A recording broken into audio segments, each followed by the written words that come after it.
잠언 4장 23절입니다. 구약성경 잠언 4장 23절 함께 봉독하도록 하겠습니다. 모든 지킬 만한 것 중에 더욱 네 마음을 지키라. 생명의 근원이 이에서 남이니라. 아멘.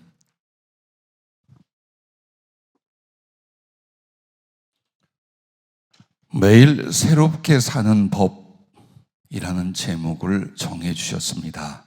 매일 새롭게 사는 법. 우리는 우리의 마음속에서 경험하는 것과 삶에 대해서 만족하십니까? 혹은 하나님께 합당하다 여기며 여러분은 감사하십니까? 아니면 불만과 염려, 때로는 고통과 번뇌로 힘들어하는 심령의 상태와 생활을 이어가십니까? 이유가 어디 있으며 원인이 무엇이라고 생각합니까? 나라가 이와 같고 환경과 처지가 저와 같아서 나는 이렇게 살고 난 이런 심령으로 지낸다고 생각하십니까? 오늘 여러분과 나에게 은혜의 지혜를 주시는데 더 나은 삶, 더 복되고 아름다운 심령, 즉 긍정적이고 은혜로운 매일매일을 더 새롭게 사는 법에 대하여 주님이 일러주셨습니다. 말씀을 다 받고 기도를 마친 뒤에 생각해 보니 엄청난 비결이 아니었습니다. 너무나 당연한 것과 쉽게 할 수 있는데 우리는 그것을 외면하거나 가치를 인정하지 않아 지금껏 고통이나 괴로움 혹은 무기력하고 성장하지 못한 아픔을 경험하며 살아왔다 할 것입니다. 우리는 어떻게 해야 더 나은, 그래서 주님을 향한 장성해지는 새로움으로 살아갈까? 그 첫째, 이걸 기억하랍니다. 먼저 마음에 쌓는다라는 걸 알래요. 모든 것은 소멸되거나 관계없이 잊혀지는 게 아니라 자기 마음, 자기 영혼에 쌓아지게 되는 거랍니다. 그래서 마태복음 12장 35절에 보면 선한 사람은 그 쌓은 선에서 선한 것을 내고 악한 사람은 그 쌓은 악에서 악한 것을 내느니라 라고 말씀을 합니다. 즉 무엇을 생각하고 말하고 행동하든지 간에 그것은 나의 마음에 먼저 쌓게 된다는 겁니다. 그러면 매일 매순간 사람은 모든 것으로 자기 마음, 즉 자기 속에 쌓게 되는데 이것을 절대 명심하라고 했습니다. 그러면 무엇을 우리 안에 쌓게 될까요? 그 첫째가 생각이라고 하셨습니다. 여러분은 하루 종일 생각하되 그것도 부족하여 잠자면서 생각합니다. 느슨해진 의식 속에서 생각이 이어지는데 때로는 꿈으로 기억을 하기도 합니다. 자, 사람의 생각이라는 게 무엇일까요? 생각은 마음의 밭을 일구게 된다라고 하셨습니다. 마음의 밭을 일구게 된다. 무슨 생각을 하는가에 따라서 각 밭이 될 수도 있는데 마태복음 13장에 나오는 좋은 밭, 가시밭, 돌짝밭, 길가밭 등이 될 수도 있다라고 했습니다. 한마디로 여러분이 무슨 생각을 하는가에 따라서 정말 내 마음에 하나님 보시기에 내가 누리기에 좋은 것을 만들 수 있다 이 말이에요.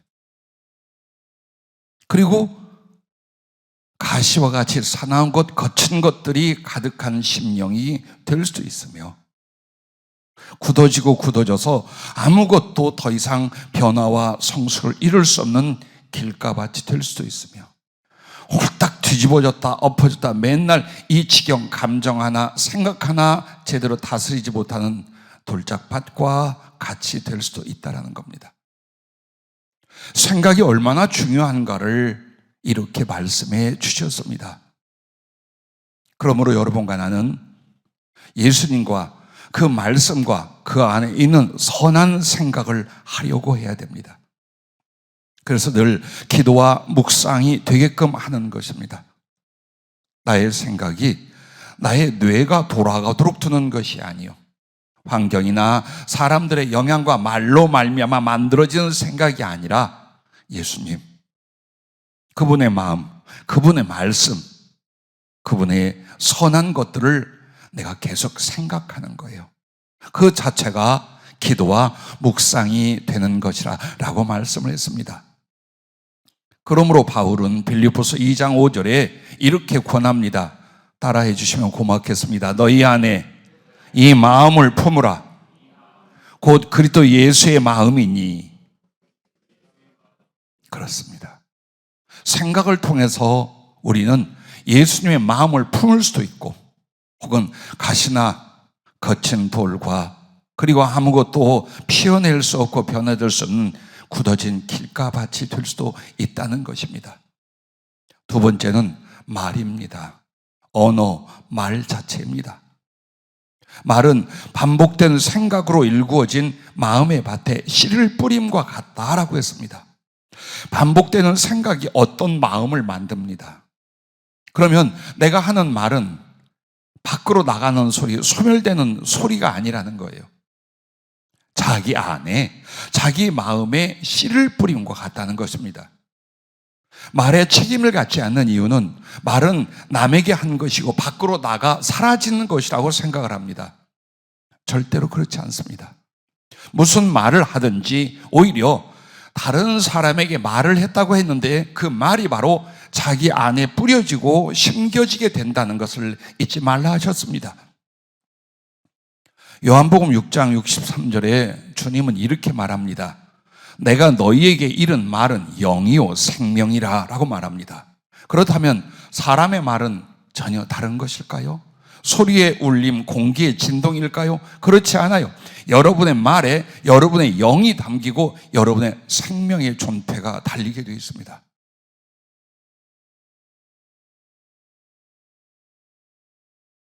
그러므로 말로 하나님께 영광을 돌리고 오직 영혼을 구원하고 소송케 하며 지혜와 덕을 위해서 말하라는 겁니다.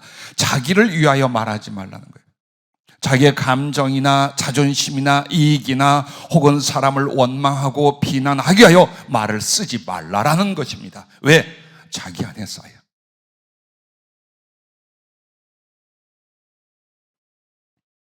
말을 어떻게 해야 될 것인가에 대하여 에베소서 4장 29절부터 32절까지 소개합니다. 무릇 더러운 말은 너희 입 밖에도 내지 말고 오직 덕을 세우는 데에 소용된 대로 선한 말을 하여 듣는 자들에게 은혜를 끼치게 하라. 하나님의 성령을 근심하게 하지 말라. 그 안에서 너희가 구원의 날까지 인치심을 받았느니라. 너희는 모든 악독과 노함과 분냄과 떠드는 것과 비방하는 것을 모든 악의와 함께 버리고 서로 친절하게 하며 불쌍히 여기며 서로 용서하기를 하나님이 그리스도 안에서 너희를 용서하심과 같이 하라. 뭘로? 말로 그렇게 하라는 거예요.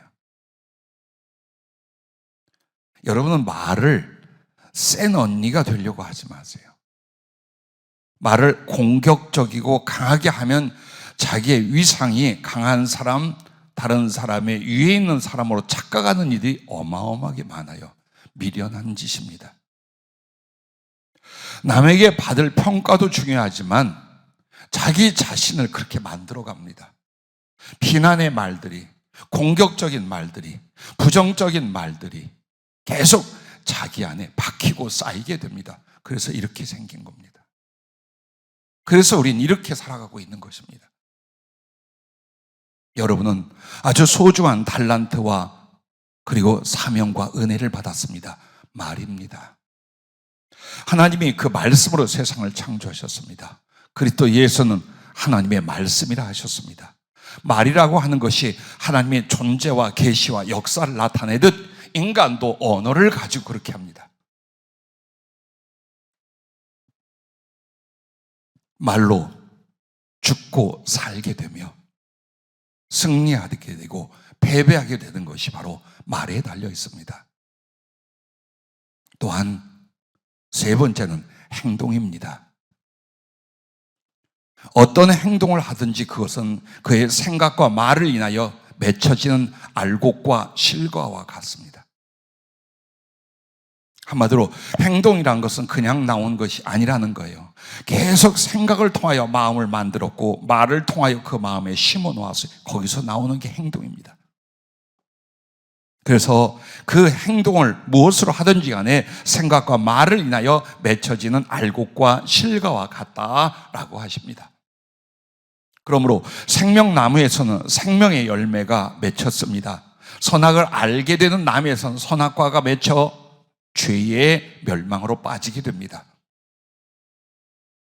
늘 돌이켜 삼가고 의와 선을 위하여 행동하고 믿음의 행함과 사랑의 수고가 되게 해야 될 것입니다. 에베소 5장 1절 2절은 우리들의 행동 지침에 대해서 이렇게 말합니다. 그러므로 사랑을 받는 자녀같이 너희는 하나님을 본받는 자가 되고 그리스도께서 너희를 사랑하신 것 같이 너희도 사랑 가운데서 행하라. 그는 우리를 위하여 자신을 버리사 향기로운 제물과 희생 제물로 하나님께 드리셨느니라. 아멘. 한마디로 매사의 말과 생각을 그리고 거기에서 나오는 행동을 하나님께 드려지는 제물처럼, 그래서 하나님을 본받고 그리스도께 받은 사랑을 우리가 행동으로 옮기는 것, 이걸 가르쳐 말씀하셨습니다. 그러므로 여러분은 무엇에 의하여 조종받고 있는가를 보십시오. 내가 이런 행동과 이런 삶을 살아가는 건 어디에서 오는 것인지, 혹은 어떤 목적을 가지고 이런 행위와 삶을 살아가는지를 확인하고 살펴보아야 할 것입니다. 또한 에베소서 5장 8절부터 10절은 이렇게 가르칩니다. 너희가 전에는 어둠이더니 이제는 주 안에서 빛이라. 빛의 자녀들처럼 행하라. 빛의 열매는 모든 착함과 의로움과 진실함에 있느니라. 주를 기쁘시게 할 것이 무엇인가 시험하여 보라. 아멘. 마음대로 살 때는, 방탕하게 고집대로 세상적으로 살 때는 빛 대신 그리스도가 우리에게 없었을 때라는 겁니다. 그러나 이제는 우리의 생각과 말과 삶을 주관해 주시며 진리 가운데 인도하실 주 예수 그리스도를 믿게 되었습니다. 그러므로 빛 대신 주님의 자녀들은 빛의 열매를 맺는데 그게 바로 모든 착함과 의로움과 진실함에 있다. 그럼 어떻게 모든 착함과 의로움과 진실함으로 행동하고 살아갈 것이냐? 주를 기쁘시게 할 것이 무엇인가를 항상 마음에 두고 생각하고 말하고 행동하는 여기에 있습니다.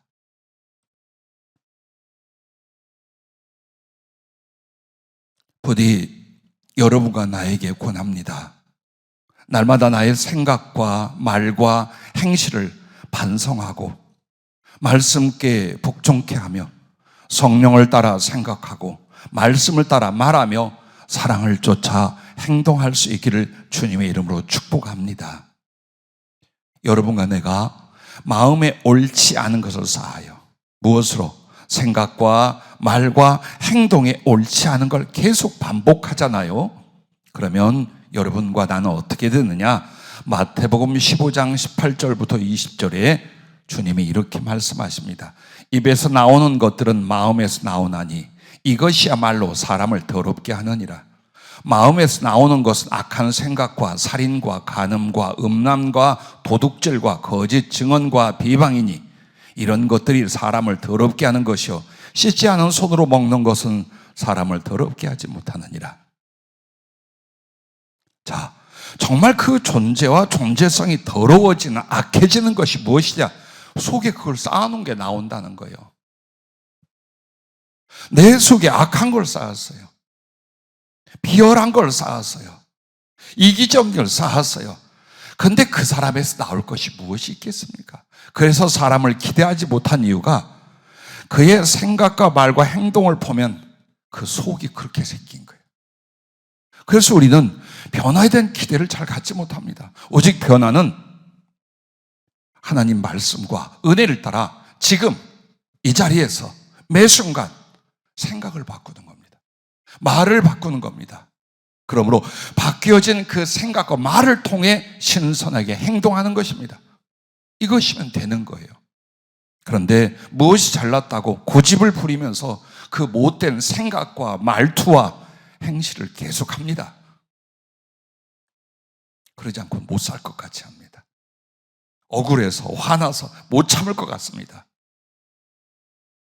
내 인격과 삶의 질을 보시고 수준을 보시고 열매를 여러분과 나는 계속 돌아다 보아야 할 것입니다.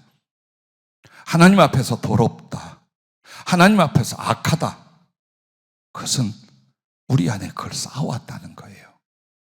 그러므로 미워하지 마세요. 사람 비방하지 마세요. 더럽고 악한 것을 즐겨 품지 마세요. 그리고 약하게 흔들리게 염려와 좌절을 심지 마세요. 그러면 두 번째는 이렇게 먼저 마음에 쌓는 것으로 말미암아 이제 마음에 쌓은 것이 나타납니다. 여러분의 그 생각과 말과 행동이 반복되어 내 마음에 쌓여졌는데 이것을 무엇이라고 하느냐? 그 첫째가 기억이라고 하셨습니다. 여러분의 기억 어떻습니까? 아름답습니까? 즐거워합니까? 보람이 있으십니까? 그래서 내가 살아온 삶을 항상 기억하며 나의 힘이 되고 사랑이 되고 있습니까? 아니면 내 기억을 어떻게 해서라도 지우기를 원하거나 잘못된 기억으로, 아픈 기억으로 남아 있습니까? 우리는 기억을 마치 생각 없이 삶을 겪은 것을 메모리 되어 있는 것이라고 생각합니다. 그렇지 않아요. 기억은 여러분이 쉬기도 하고 바꾸기도 한 거예요. 사실을 바꾼 게 아니라 개념을, 느낌을, 판단을 자기가 바꿉니다. 그렇게 해서 기억합니다. 그러면 왜 그 기억이 휘어지며 바뀔 수 있느냐? 마음이 그래요. 내가 끊임없이 생각과 말과 행동을 통하여 비뚤어진 걸 뒀어요. 아픈 걸 두었어요. 행복할 수 없었어요. 그러면 대부분 나의 기억이라는 것들은 어때요? 힘들고 아프고 좌절해요. 피해의식을 가진 사람들이 많아요. 남이 무슨 말만 하면 어떤 관계에서 대부분 정확한 그 사람의 우호적인 걸 이해하지 못하고 삐뚤어지게 생각하는 거예요. 왜 그렇게 됐어요? 기억이 그래. 예전에 누가 나에게 그렇게 했어. 내 주변은 항상 나에게 못마땅히 여겨. 못된 것들이 많아. 그러므로 내 마음에 쌓은 것이 나의 기억이 된다는 것입니다. 그 기억이 바로 자기의 마음, 심령을 주관한다는 것입니다. 자, 성경의 한 예를 들어드리겠습니다. 야곱의 11번째 아들 요셉의 기억과 그를 시기하고 미워하여 죽이려 하고 팔아버렸던 남은 형제들의 기억은 수십 년 동안, 아니 평생 동안 어떠했을 것 같아요? 요셉은 원한과 상처와 고통을 품었었겠죠. 그러나 그는 심령이 그런 사람이 아니에요.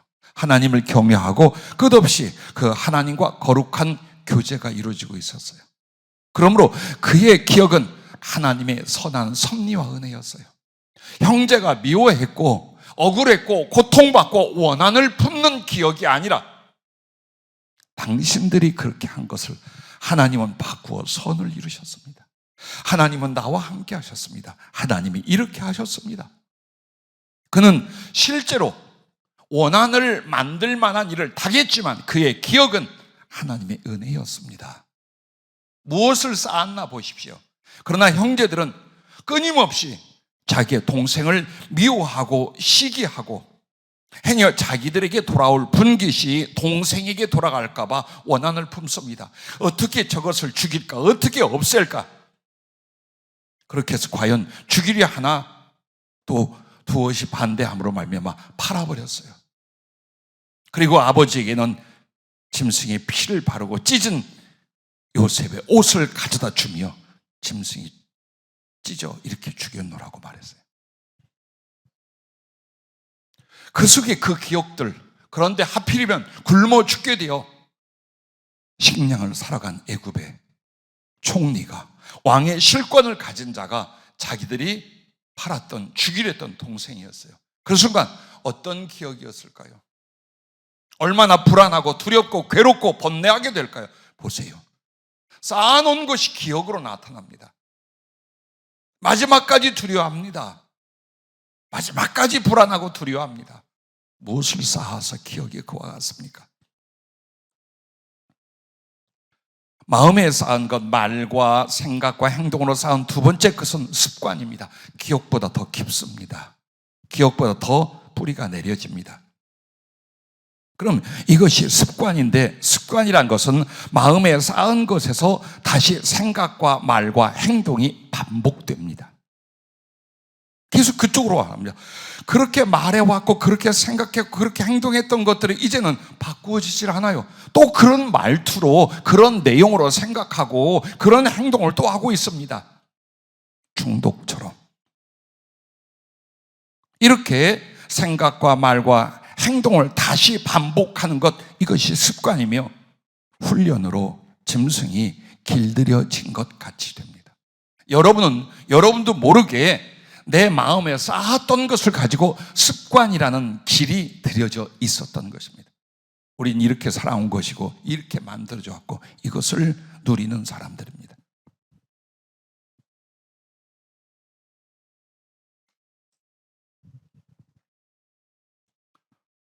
주님이 기도하는 걸 이렇게 습관을 쫓아 기도하러 가시더니 라고 말합니다. 그런데 제자들의 습관은 습관을 쫓아 졸았더라. 예배 때도 마찬가지예요. 가끔요 수십 년 조는 사람이 있어요. 예배 때마다 졸립더라. 왜? 습관이 돼서. 처음에 졸던 그 습관을 회개하거나 변화시키질 못했어요. 그러면 이 사람은 어느 교회, 어느 예배 시간에도 흐리멍텅해집니다. 이게 무서운 거예요. 못 벗어나요.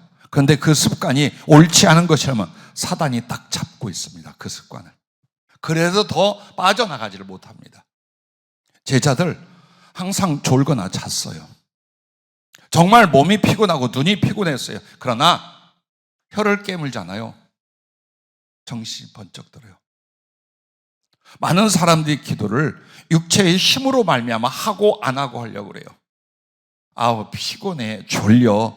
그래서 예배나 기도를 패합니다. 그러나 만약 여러분이 정말 모든 피곤 앞에도 예배를 드리고 기도하려고 할 때 일어나서 해보십시오. 예배 시간 너무 막 무력 피곤, 일어나, 자리에서 벌떡 일어나 봐. 그렇게 되는가? 바로 고쳐집니다. 근데 그렇게 안 합니다. 자, 기도할 때도 자꾸만 졸립습니다. 자는 거야, 성령 작업이야. 잤어요 오늘. 돌아다녀 보십시오. 두 손을 들고 성전을 돌아다니며 기도해 보십시오. 일어나서 뛰며 때로는 머리를 한 번씩 들이받으며 해보십시오. 졸아? 안 졸려요. 즉 안 바꾸는 거예요. 제자들 역시 주님 기도하면 옆에서 졸았어.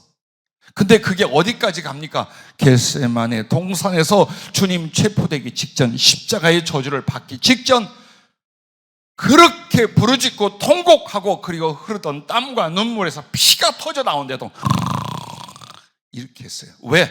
습관이었어요. 얼마나 무서운가 보십시오. 그냥이 아니에요. 그냥 내 모습이 아니에요. 습관을 만든 거예요. 좋은 습관은 좋은 말과 생각과 행동을 계속해서 훈련이 된 거예요. 근데 부정적이고 비뚤어지고 잘못된 습관은 또 그렇게 훈련 길들여지고 중독되기 시작한 거예요. 자, 이 마음에 쌓은 것, 더 깊은 것, 결정적인 것이 있습니다. 그 세 번째가 바로 성품입니다. 사람이 안 바뀌어. 한번 그런 인간 안 바뀌어. 이 말이 왜 나온 줄 알아요? 성품화 되잖아요. 잘 안 바뀌어요. 습관은 바꿀 수 있어요. 근데 성품이 되잖아요. 죽었다 깨는 일들이 일어나야 이 사람이 바뀝니다. 성령을 받아도, 은혜를 받아도 성품이 다시 나와요. 얼마나 지독하고 뿌리가 깊게 내려 있는지 성령과 말씀 앞에도 다시 옛 성품이 나오는, 어쩌면 신앙생활 자체, 삶을 그 성품을 따라 하는 걸 우리는 보게 됩니다. 그래서 성품은 한 사람의 심령의 뿌리와 같고 라고 했습니다. 내 마음의 뿌리, 그 뿌리가 뽑히면 안 돼. 그 뿌리에서 모든 진액을 빨아올려서 줄기와 가지, 잎과 꽃과 열매를 맺는데 그게 바로 성품이라 그 말이에요. 그리고 그 성품은 영혼의 형상이 된다라고 하셨습니다. 즉 육체는 이렇게 생겼어요. 좀 가꿀 수도 있고 모양을 낼 수도 있고 바꿀 수도 있어요. 그런데 영혼은 절대 사람의 의식과 조작으로 바꿔지지 않아요. 오직 영혼은 어떻게 변화될 수 있냐? 성품으로 해요. 그가 어떤 말과 생각과 행동을 하여 습관을 갖춰 성품에 이르렀는가, 그 사람의 영혼의 모양이 어떻게 생겼는가를 보여주는 것이에요. 보이지 않는 영혼은 무엇으로 우리가 볼 수 있어요? 그 사람의 성품이에요. 그 사람의 소위 인간관계나 인격성이에요. 그게 그 사람의 영혼의 모습이에요. 그래서 이 영혼이 하나님께 갈 때 그 영혼은 어떻게 살아생전 만들어지는 그 성품, 그 모양, 그 형상, 그 내용으로 하나님 앞에 평가를 받고 영광과 상급이 결정이 되기도 하는 것입니다.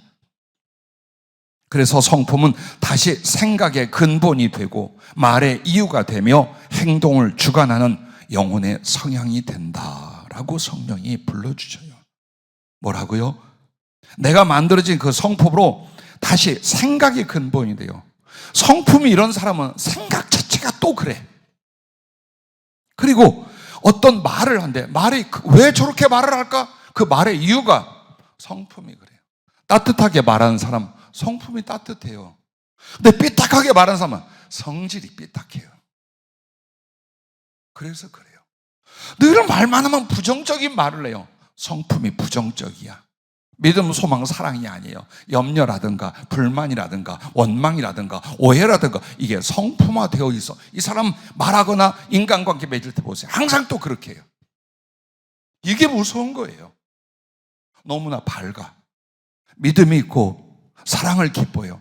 이 사람 왜 그래? 이 사람 왜 그래? 성품이 그렇게 만들어요. 사랑, 성품으로 하는 거예요. 순간적인 감정이나 약간의 의무감이나 조금의 상을 바라여 하는 것 얼마 못 가요. 그런데 처음부터 죽는 날까지 사랑할 수 있다. 성품이 만들어졌어요. 사랑의 성품이 만들어졌어요. 다른 사람을 용납하고 화합할 수 있다. 순간이 아니에요. 명령이 아니에요. 성품이 그래요. 왜 항상 고독한가? 왜 이 사람 항상 외톨이인가? 그러면서 남에게 왕따를 당했다고 생각해요. 근데 자기가 나머지 사람을 다 왕따시킨 거야. 왜 그래요? 성품이 그래요. 결국 나의 행동은 무엇이 주관합니까? 그 성품이 주관을 합니다.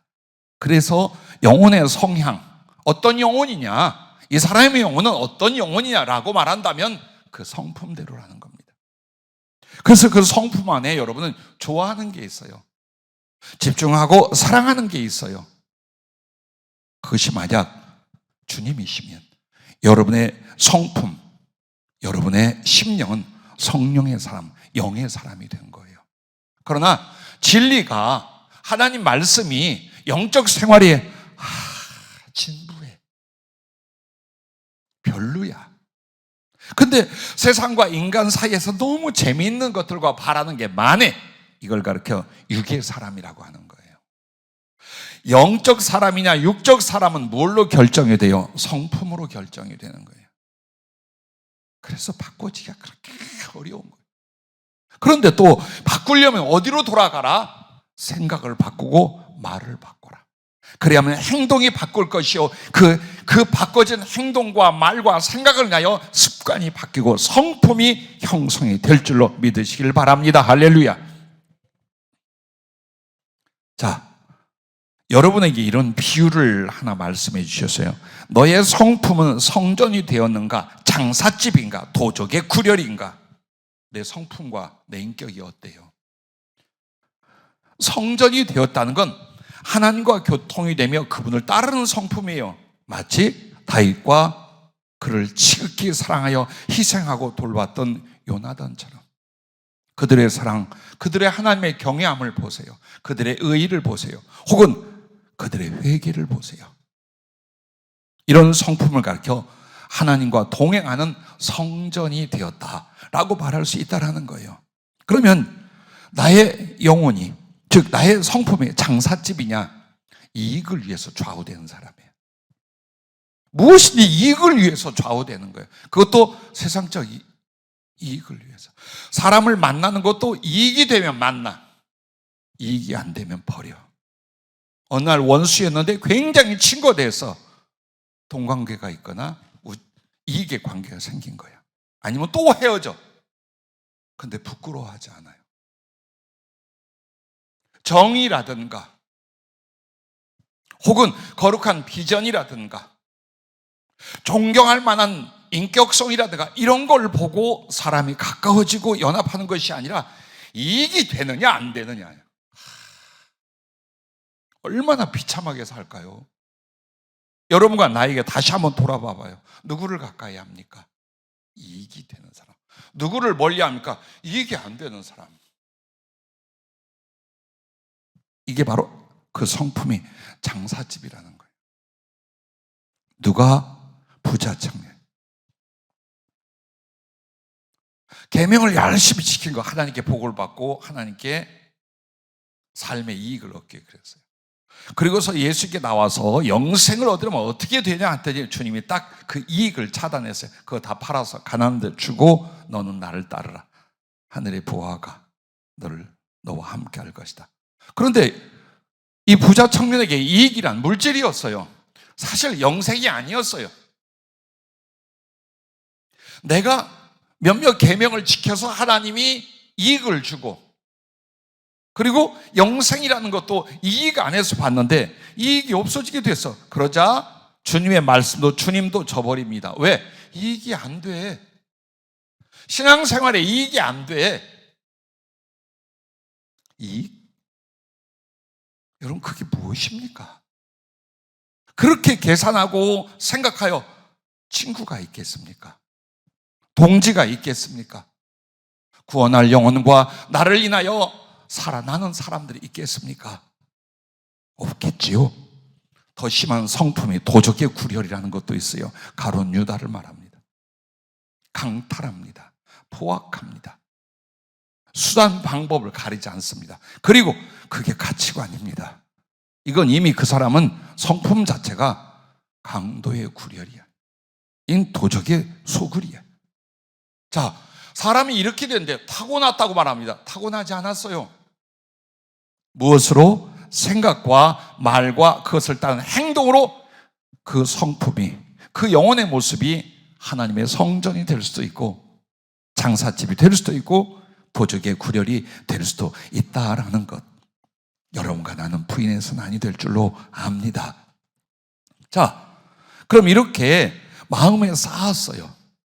마치 창고에다가 혹은 밭에다가 식물을 키우듯 모으듯. 그러면 세 번째로는 이걸 말씀을 드립니다. 마음에 쌓은 것을 꺼내 쓴다. 사람은 누구나 언제나 자기 마음에 쌓아놓은 것을 꺼내어 쓰게 돼 있답니다. 이것이 운명을 만드는 것입니다. 다시 한번 소개하면 마태복음 12장 35절 말씀처럼 선한 사람은 그 쌓은 선에서 선한 것을 내고 악한 사람은 그 쌓은 악에서 악한 것을 내느니라. 이게 운명이라 그 말이에요. 악한 사람, 선한 사람, 운명이. 근데 그 운명이 무엇이었습니까? 쌓았어. 그 쌓은 것을 가지고 또 사는 거예요. 그러므로 오늘 본문으로 읽었던 잠언 4장 23절도 모든 지킬 만한 것 중에 더욱 네 마음을 지키라. 생명의 근원이 이에서 남이라. 살고 죽는 것이, 불행과 행복이, 성공과 실패가 다 어디에서 나오냐? 이 마음에 쌓은 것을 나온다. 그걸 성령이 말씀하고 계신 것입니다. 그러면 여러분은 마음에 쌓은 것을 어떻게 꺼내었느냐, 어떤 것으로 꺼내었느냐, 그 첫째가 따라해 주시면 고맙겠습니다. 선한 사랑의 추억. 추억이 밥 먹여주냐? 예, 밥보다 더 좋은 걸 줍니다. 여러분이 생각과 말과 삶에서 선한 걸 쌓았어요. 그럼 여러분이 툭 올라오는 모든 생각들과 기억이 뭐가 올까요? 선한 사랑의 추억들이에요. 가슴이 설레기도 하고 손뼉을 치기도 하고 다시 한번 힘을 내기도 하고. 여러분은 그걸 꺼내어 쓰는 거예요. 사람의 행복이라는 것, 기쁨이라는 것, 보람이라는 게 어디 있을까요? 내가 무엇을 추억하느냐, 여기에 있습니다. 그러므로 꿈을 꾸며 크다가 세월이 갈수록 사람은 무엇으로 살아요? 추억으로 삽니다. 하늘나라에서 무엇으로 살아요? 추억한 것을 다시 완전한 재현으로 사는 거예요. 그러므로 한 인간에게 추억이라는 건 아주 중요한, 어쩌면 존재 전체가 될 수 있어요. 그런데 그 추억, 그 속에서 선한 사랑의 추억을 꺼냅니다. 한마디로 여러분은 추억과 소망 두 가지를 생각하는데 그 추억 부분에서 선한 사랑의 것들이 나와요. 평안과 기쁨과 사랑과 소망이 그 추억으로 말미암아 마음에 늘 가득한 것. 할렐루야.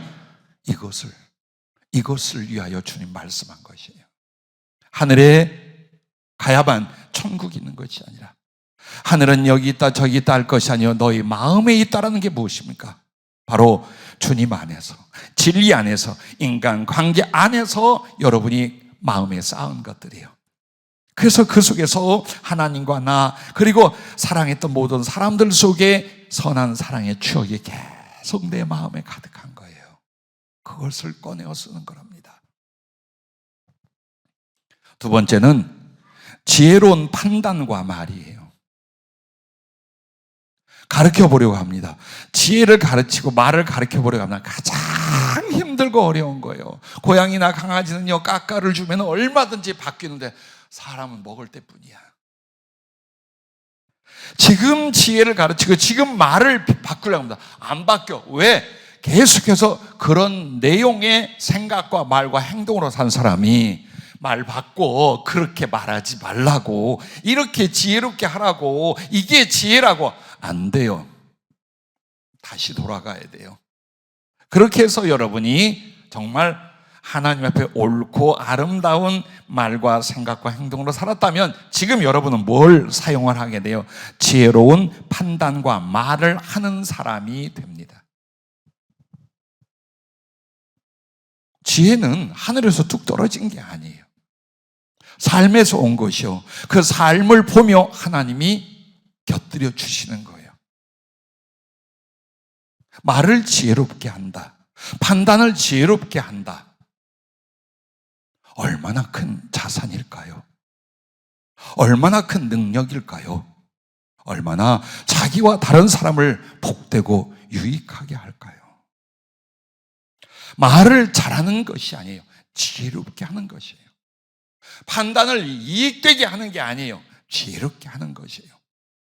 자기 안에 쌓인 말씀과 지혜에서 판단과 말이 나오는데 그 말이 그의 영이 되고 남에게 유익을 주며 하나님께로 가는 길이 된다라고 하셨습니다. 그렇습니다. 여러분과 나 자신과 다른 사람에게 길잡이가 되어야 돼요. 빛이 되어줘야 돼요. 그런데 지혜가 없어.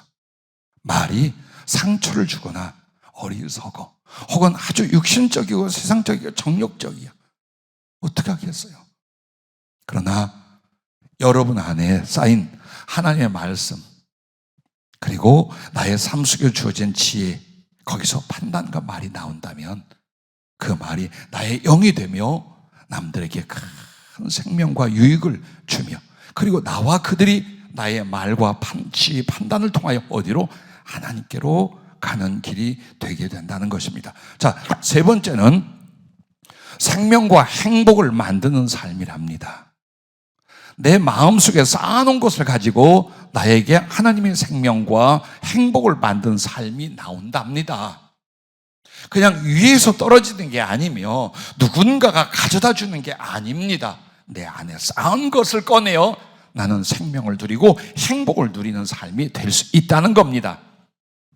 그러나 쌓은 것이 엉망이면 하나님의 생명도 그리고 진정한 행복도 결코 누리거나 삶을 영위하지 못하겠지요. 하나님과 자신의 삶에서 사랑을 생각하고 사랑을 말하고 사랑을 행하니 그는 자기와 이웃에게 행복을 주고 하나님의 사랑을 전하고 나누는 삶이 되는 것입니다. 가만히 또 우리를 돌아봐 봐요. 그러니까 나의 생각이 항상 하나님과 자신의 삶에 사랑을 생각, 하나님의 사랑, 무엇이 사랑이고 무엇이 하나님이 기뻐하는 사랑의 내용이고, 그냥 생각이 어떻게든지 하나님 사랑, 영혼 사랑, 하나님 사랑, 영혼 사랑이 주축이 되는 생각을 하는 거예요. 그러니 이 사람이 말을 하면 좀 더 남에게 온유하고 긍휼을 베풀며 지혜를 말하는 사랑을 말하게 될 것 아닙니까? 그러면 마음과 말이 사랑을 추구하는 사람은 행동은 사랑하지 않겠냐 이거예요. 그의 삶은 사랑을 위하여 살지 않겠냐 이거예요. 그래서 그는 자기와 이웃에게 결국 행복을 주고 하나님의 사랑을 전하고 나누는 삶이 여기에서 이루어진다는 겁니다. 그러므로 주 안에서 매일 새롭게 살고자 한다면 마음에 쌓는 생각과 말과 행동을 변화시키라는 것입니다. 하나님 앞에 선하고 지혜로운 것으로서 여러분과 나는 변화가 일어나야 될 것을 말하는 것입니다. 고린도후서 5장 17절 말씀처럼 그런즉 누구든지 그리스도 안에 있으면 새로운 피조물이라 이전 것은 지나갔으니 보라 새 것이 되었도다. 이것이 날마다 아름다운 하나님의 은혜와 그 진리를 향한 새로운 변화, 정말 내가 기뻐하고 만족해하고 즐거워하고 나를 통해서 선한 향기와 영혼들에게 생명과 사랑을 나눌 수 있는 이 변화의 삶이, 이 변화의 새로운 피조물의 존재가 어디에 달려 있어요? 바로 생각과 말과 행동을 자꾸 바꾸는 거예요. 여기에 달려 있답니다. 마지막 네 번째는 이것입니다. 이 모든 것은 하늘의 보화로 쌓인다라는 겁니다. 여러분이 잘 아는 마태복음 6장에 나오는 하늘의 보화를 쌓아라 이 말이요, 거기에 구체적으로 물질로 선한 일을 하여 하늘의 보화를 쌓으라는 것이 첫 번째 뜻이에요. 마태복음 6장에는. 그런데 성령이 추가적으로 이게 말씀이 뭐냐, 네가 하나님 말씀을 따라 모든 생각과 말과 행동은 전부 다 하나님 나라의 보화로 쌓이게 되어 있답니다.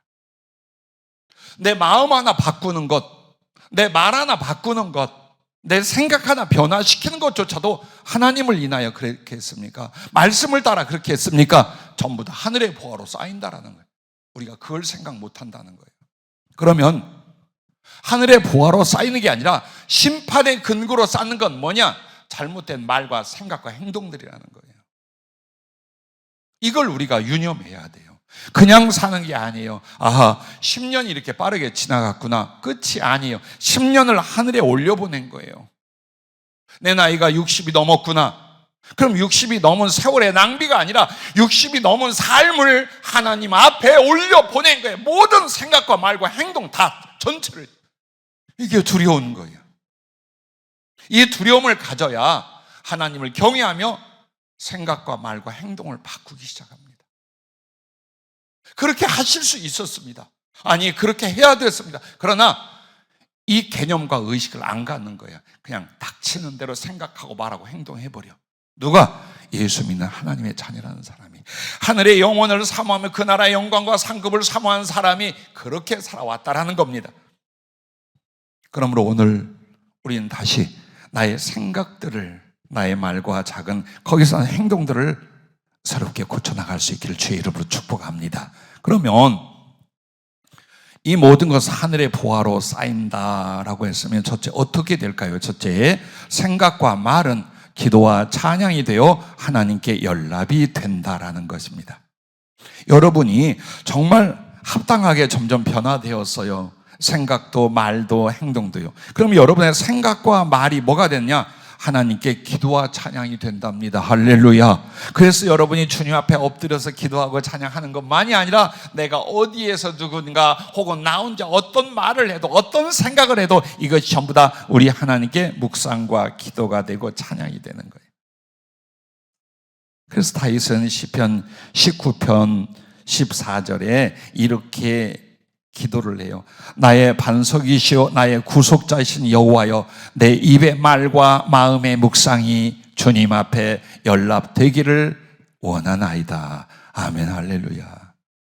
자, 정말 그렇게 되는 거예요. 내 입의 말과 마음의 묵상이 주님 앞에 연락되기를 원하나이다. 즉 내가 무슨 생각을 하고 말을 하든지 그것이 기도가 되고 찬양이 되어 하나님이 받아주신다. 하나님께 연락이 된다는 겁니다.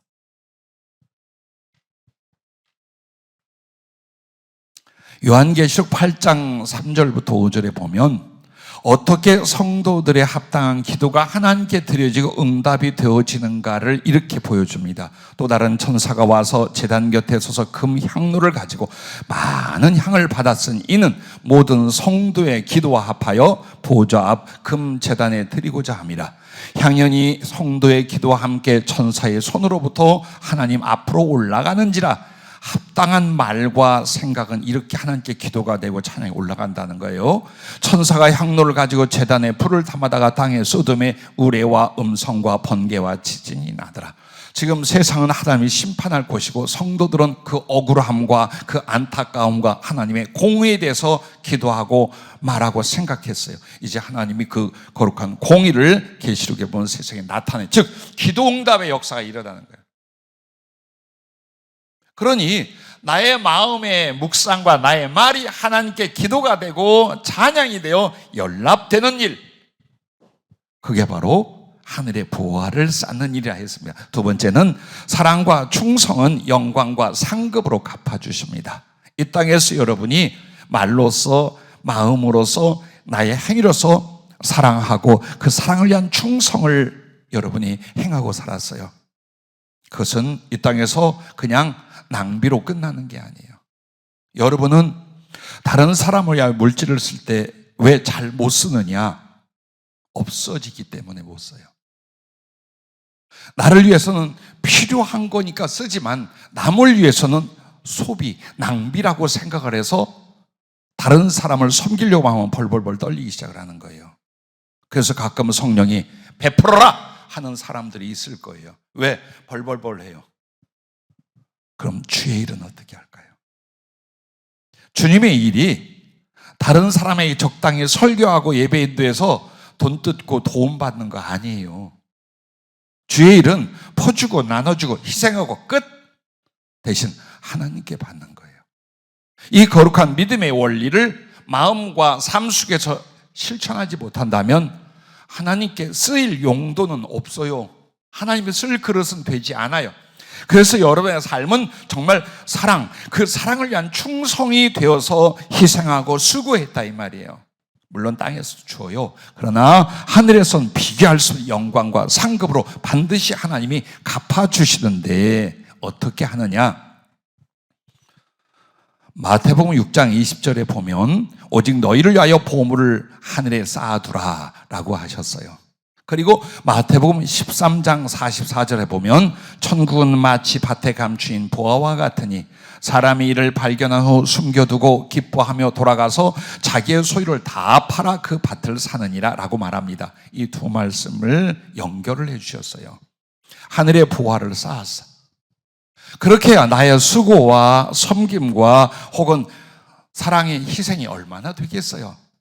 얼마 되지 않아요. 그런데 내가 받는 건 뭐냐?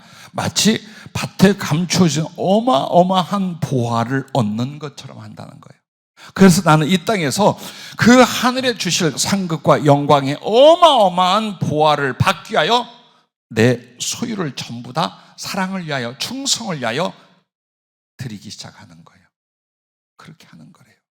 그래서 작은 충성으로 하나님이 엄청난 상급과 영광을 주는 성경적 비유가 하나가 있대요. 그게 뭐냐? 요셉의 이야기였어요. 요셉은 아버지에게 작은 순종을 하고 섬기다가 그렇게 됩니다. 버림을 받고 미움을 당하고 그래서 종살이를 하고 감옥살이를 합니다. 그런데 그 속에서 사람들에게 그때 사랑을 베풀며 그리고 의의를 따라서 섬기고 살아가게 됩니다. 요것뿐이었어요. 그게 얼마나 되겠어요. 그런데 하나님이 그에게 보상을, 상급과 영광을 어떻게 주니까 당시 최고의 제국이었던 애굽의 실권자, 왕과 버금가는 권력과 명예와 영광을 갖게 만들어요. 이것이 하늘에서 우리가 이 땅에서 애쓰고 수고한 작은 사랑의 충성, 그러나 하나님께서 주실 때는 이것이 하나의 비유와 예래요. 종이었던, 감옥에 갇혔던 어린 소년이었던 그의 작은 섬김이 나중에 뭐가 됩니까? 애굽이라는 제국의 최고의 실권자가 되게 하는, 하나님은 하늘에서 여러분에게 그와 같이 영광과 상급을 주십니다. 무엇보다도 창세기 15장 1절에 아브라함을 향하여 나는 너의 방패요, 나는 너의 상급이니. 나는 청년 때 이 말씀을 보고 너무 좋아서 밑줄을 긋고 울고 웃고 감사하고 외웠던 적이 있어요. 그래, 나에게 돌아올 상급, 내가 받을 하나님 주실 분깃, 하늘나라라는 것도 있을 거예요. 그 누림도 있을 거예요. 땅에서 여러 가지 달란트도 있을 거예요. 그러나 궁극적인 내가 받을 상급, 내가 받을 하나님의 분깃은 주님 당신 자신이 하나님이신, 내가 받을 상급이, 내가 소유하고 영원히 누릴 그 분깃이 주님 당신, 여호와 하나님 당신. 어찌 비교할 수 있을까요? 어떤 보배, 어떤 보물하고 어떻게 비교할 수 있을까요? 얼마 뒤에 여러분은 그 영광과 상급의 주님을 만나 마음껏 은혜를 누리고 사랑하며 살게 될 줄로 믿습니다. 그런데 이런 것들이 다 어디서 나옵니까? 여러분의 생각과 말과 행동의 변화, 여기에서 나온다는 것을 말하고 있는 것입니다. 그래서 하늘나라에 가면 다 똑같지 않아요.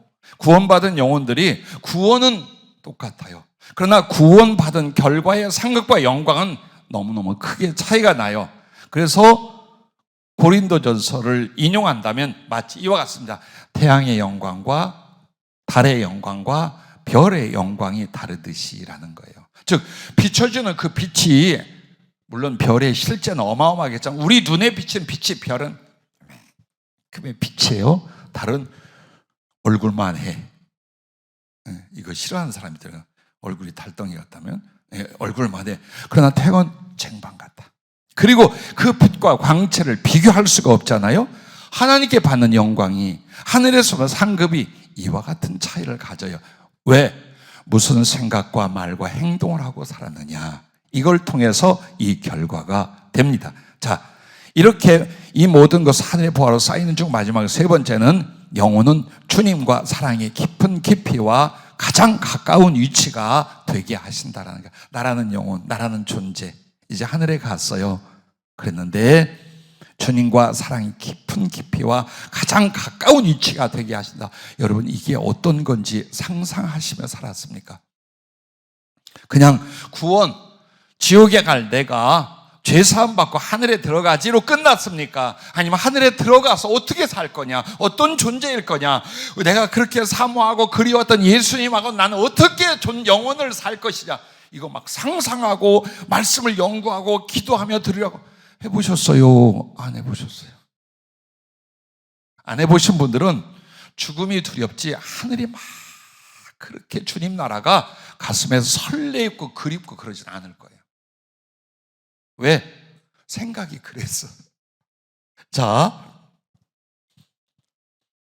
이것을 우리 주님이 요한계시록 4장 4절에 보면은 수정 같은 유리 바다는 하나님의 본체, 하나님의 보좌가 있는 그 본체를 이렇게 즉 하나님 보좌의 경계가 수정 같은 유리 바다라고 계시록에 보면 나와요. 그래서 여기를 아무나 넘어갈 수 없어요. 하늘에서도 오직 합당한 자만 마치 요단강이 갈라지듯이 얼마든지 그 수정 같은 유리 바다를 건너 하나님의 본체의 영광의 연합을 위하여 거길 들어갈 수 있어요. 하늘에 가서도.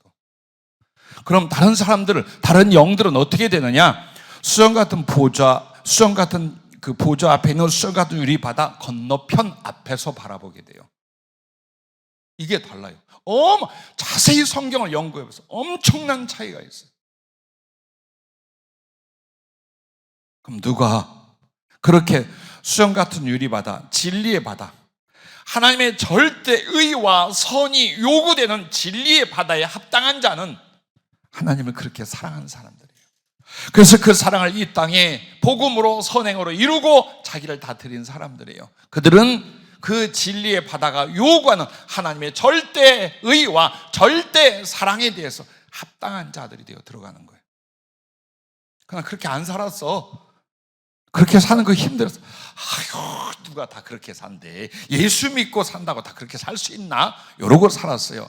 혹 긍휼로 천국에 가나 그 하나님의 본체 보좌의 영광의 연합, 즉 24장로처럼 가까이 못 가면 이 반열에는 못 들어갑니다. 천국에서도. 그렇게 돼요. 즉 얼마나 가까운 사이, 얼마나 깊은 사랑의 사이가 되느냐를 보여주는 것이 바로 보좌 앞, 수정 같은 유리 바다를 건너 하나님의 본체가 존재하는 그 보좌 앞에 가서 아무것도 나눔이나 가림이 없이 예수님과 우리 하나님과의 그 사랑의 공동 연합이 된다는 겁니다. 아가서 6장 8절부터 9절에 보면은 이렇게 좋은 말씀, 아픈 말씀이 있어요. 즉 솔로몬이 주님이라면 술라미 여인은 바로 여러분을 상징을 해요. 근데 그 솔로몬에게는 여인이 많이 있었어요. 근데 이렇게 말합니다. 왕비가 60명이요, 후궁이 80명이요, 시녀가 무수하되, 즉 여자가 1000명이 넘는다고 나왔어요. 그건 육적이지만 영적인 부분을 성경은 사용을 하십니다. 왕 대신 주님 앞에 그 사랑의 위치와 깊이가 왕비의 반열이 있고 후궁의 반열이 있고 그 다음에 시녀의 반열이 있어요. 인간적으로 이해해보라는 것, 그냥 세상의 것을 한번 이해를 해보라는 거예요. 하늘에 있는 것을, 하늘에 간 존재들에 대해서요. 그럼에도 내 비둘기, 내 완전한 자는 하나뿐이로구나 라고 말합니다. 정말 주님이 사랑하는 사람은 똑같이가 아니에요. 12제자가 똑같지 않았어요. 항상 그분의 오른편, 그분의 가슴에는 요한이 있었어요. 항상 그분의 관심과 눈에는 베드로가 있었어요. 그처럼 주님 나라에 갔을 때 여러분은 무슨 생각과 말과 행동으로 살았습니까? 어떻게 하늘에 나의 사랑과 충성의 보화를 올렸습니까? 그것으로 주님과의 사랑의 관계와 위치가 이렇게 결정이 되는 거예요. 이 땅에서 주의 이름으로 하는 모든 생각과 말과 행동이 하나도 빠짐없이 하나님 나라의 보화로 쌓게 되는 것을 잊지 마시길 바라요. 그래서 성경에 말하는 생명책은 다른 것이 아니에요. 구원받는 사람들의 이름이 거기에 기록이 되며 그 사람들이 이 땅에서 하나님께 어떤 사랑과 충성과 영광을 돌려주는데 모든 공적이 다 기록이 된다는 뜻이에요. 그게 다 있어요. 그래서 여러분과 나는 정말 이 땅에서 정말 좀 신선하고 아름답고 거룩하고 변화된 삶이 그런 가슴이 되기를 원한다. 바로 무엇부터 해라? 생각을 바꿔라, 말을 바꿔라. 그 바뀌어지는 생각과 말을 통해 행동을 바꿔라. 그리하면 네 운명이 바뀔 것이다. 너의 복됨과 너의 누림이 바뀔 것이다. 너의 하나님 나라에서 받을 사랑과 영광이 바뀔 것이다. 바로 그걸 말씀하고 있는 것입니다. 기도하겠습니다.